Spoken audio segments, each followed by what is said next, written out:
कि सरकार को ज़रूर ये जो डीजल पर, पेट्रोल पर, गैस पर जो कर लग रहा है उसको न्यूनतम स्तर पर लाना चाहिए, बढ़ाने की बजाय। तो अब योग गुरु बाबा रामदेव सरकार को नसीहत एक तरह से दे रहे हैं कि पेट्रोल डीजल की जो कीमतें हैं उस पर लगाम लगाए, और घूम फिर के मुद्दा आ जा रहा है टैक्स पर। बाबा रामदेव ने टैक्स को लेकर कहा है कि टैक्स ज्यादा लिया जा रहा है और इसीलिए परेशानी लोगों को हो रही है। इसमें कोई शक भी नहीं है कि लोग परेशान हैं। आप कहीं भी चले जाइए, किसी भी पेट्रोल पंप पर चले जाइए, कुछ एक आध दो लोगों को छोड़कर ज्यादातर आबादी ऐसी ही है जो पेट्रोल डीजल की बढ़ती कीमतों से परेशान है और सरकार से गुजारिश कर कर के थक चुकी है। तो अब सीधे सीधे सरकार को कोसने लगी है कि भाई साहब पेट्रोल डीजल पर कुछ तो करिए, जीएसटी के दायरे में तो अब तक आया नहीं, इसीलिए पेट्रोल और डीजल की कीमतें बहुत ज्यादा है।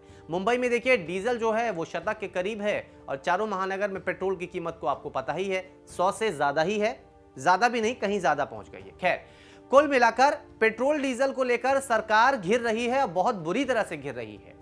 आपको सबसे पहले सुनाते हैं योग गुरु बाबा रामदेव का वो पूरा बयान जिसमें उन्होंने पेट्रोल डीजल पर लगने वाले टैक्स को लेकर जिक्र किया है। सरकार को ज़रूर ये जो डीजल पर, पेट्रोल पर, गैस पर जो कर लग रहा है उसको न्यूनतम स्तर पर लाना चाहिए, बढ़ाने की बजाय, जिससे कि लोगों को कुछ राहत मिले। क्योंकि कोरोना में लोगों ने बहुत कुछ झेला है, इतनी चैलेंजेस, इतने क्राइसिस, अपनों तक को खोया है और जो है कई घरों से तो कमाने वाला ही नहीं रहा, कितने लोगों की नौकरियां भी छिनी हैं। इन सब के बीच में माना कि देश चलाने के लिए सरकार को कर चाहिए, टैक्स चाहिए, लेकिन लोग जिंदा भी रह सकें उसके लिए सरकार को ज़रूर सोचना चाहिए। और मैं अपेक्षा करता हूं कि ये एक संवेदनशील सरकार है, संवेदनशील देश के प्रधानमंत्री हैं, वो कहते हैं सबका साथ, सबका विकास और सबका विश्वास हम लेकर के आगे बढ़ना चाहते हैं। तो ज़रूर मीनाक्षी जी,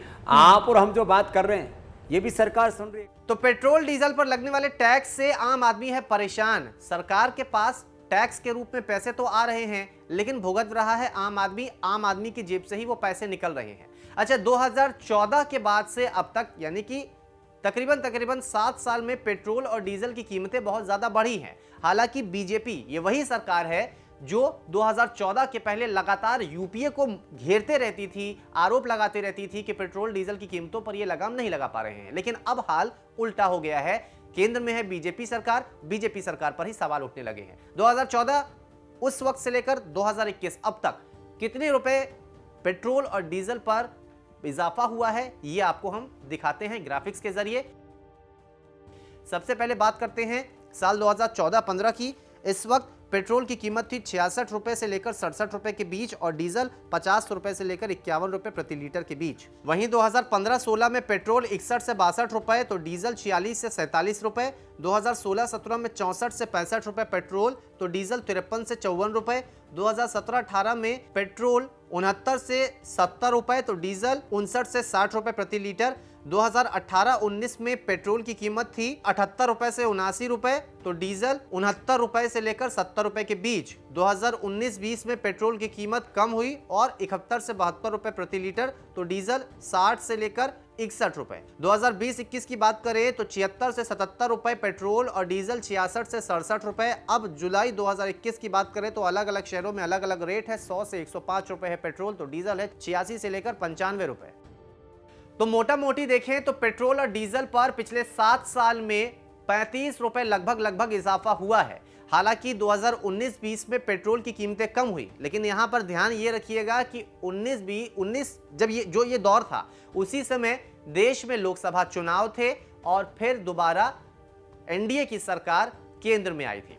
चलिए, आरोप हमेशा यही लग रहे हैं कि सरकार के पास टैक्स बहुत ज्यादा जा रहा है, सरकार इस पर टैक्स कम कर नहीं रही है। हालांकि जीएसटी के दायरे में भी पेट्रोल डीजल को लाने की मांग की जा रही है, लेकिन जीएसटी के दायरे में अब तक इसे लाया नहीं गया है। अगर लाया जाता है तो जाहिर तौर पर पेट्रोल और डीजल की कीमतें कम हो जाएगी। अब आपको एक दफा हम ये बताते हैं कि आखिरकार पेट्रोल और डीजल पर कितना रुपए प्रति लीटर टैक्स सरकार के पास जाता है, चाहे वो राज्य सरकार हो चाहे वो केंद्र सरकार।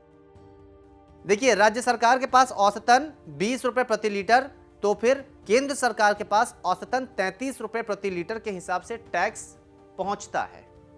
सरकार तो हमेशा यही दुहाई देती है कि अंतर्राष्ट्रीय बाजार में कच्चे तेल की कीमतों में इजाफा हो रहा है, उनके दाम बढ़ रहे हैं, लिहाजा पेट्रोल की जो कीमतें हैं या डीजल की जो कीमतें हैं भारत में भी बढ़ रही है। लेकिन यही नहीं समझ में आया अब तक कि आखिरकार चुनाव जब भारत में होते हैं तो क्यों जो प्राइस है वो स्टेबल हो जाता है। समझ से परे तो नहीं है, आम जनता को भी इस चीज के बारे में जानकारी अच्छे से है।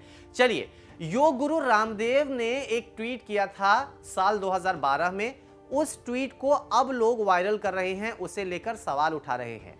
ट्वीट में क्या था ये आपको हम बताते हैं। दरअसल योग गुरु रामदेव ने 9 अगस्त 2012 को एक ट्वीट किया था जिसमें उन्होंने लिखा था कि काला धन अगर वापस आएगा तो पेट्रोल 30 रुपए लीटर मिलेगा, लेकिन ना काला धन वापस आया ना पेट्रोल 30 रुपए लीटर मिला। तो जिस वक्त ये ट्वीट बाबा रामदेव ने किया था उस वक्त केंद्र में थी यूपीए की सरकार, और यूपीए की सरकार पर आरोप ये भी लगे थे कि सरकार काला धन वापस भारत नहीं ला पा रही है। अगर लाती तो 30 रुपए लीटर प्रति लीटर पेट्रोल लोगों को मिलता। इस ट्वीट को लेकर बहुत ज्यादा लोग मजे ले रहे हैं, सवाल भी उठा रहे हैं, पूछ रहे हैं कि क्या हुआ उस वादे का जिसमें कहा गया था कि काला धन वापस आएगा और अगर आएगा तो पेट्रोल 30 रुपए लीटर मिले, लेकिन अब तक ना काला धन आया ना पेट्रोल 30 रुपए लीटर मिल रहा है। हालांकि अगर बात करें हम बीजेपी की तो यह भी कहा गया था कि भारत में वो काला धन वापस लाएंगे, लेकिन काला धन अभी तक आया नहीं है। काला धन कहां फंस गया है ये भी नहीं समझ में आ रहा, और सरकार से लोगों की मांग यही की जा रही है कि कुछ करे ना करे, कम से कम पेट्रोल डीजल की जो कीमत है उस पर लगाम ही लगा दीजिए, टैक्स में ही रियायत दे दीजिए, ताकि कुछ राहत आम आदमी को मिले। उन आम आदमी को जो कोरोना से परेशान है, कईयों की जिनकी नौकरी चली गई है, धंधे जो हैं वो चौपट हो गए हैं, इन सब को लेकर मांग है कि कृपया पेट्रोल पर सरकार सुन लीजिए। सरकार कह रही है हाँ हाँ ठीक, सुन रहे हैं, काम कर रहे हैं, लेकिन पता नहीं वो काम दिख क्यों नहीं रहा।